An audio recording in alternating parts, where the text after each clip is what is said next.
Pretender syndrome. Pretender syndrome exists everywhere, like I said. You'll see it on 4chan. It'll be a new fake. He'll come in and he won't understand what sauce means.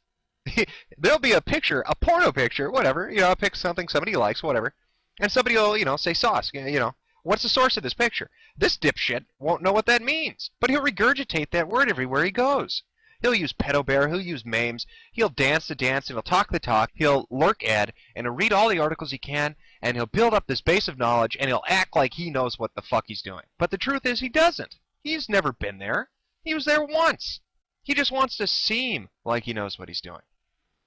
That's what these people do. They come to a forum, they come to a website, and they pretend. They pretend they know the in-jokes. They pretend they know the memes.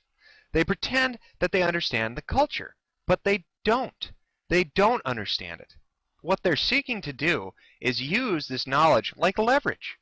A bully pulpit. They think that if they can impress upon you, if they understand the subculture of whatever they're trying to emulate, that they have some kind of authority behind what they say. But they don't. What they do is they show up.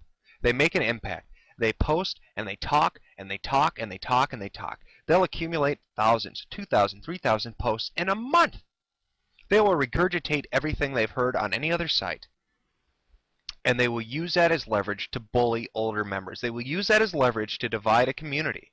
They pretend to understand what is going on. They pretend to grasp the culture. But it's only superficial. It's only on the surface.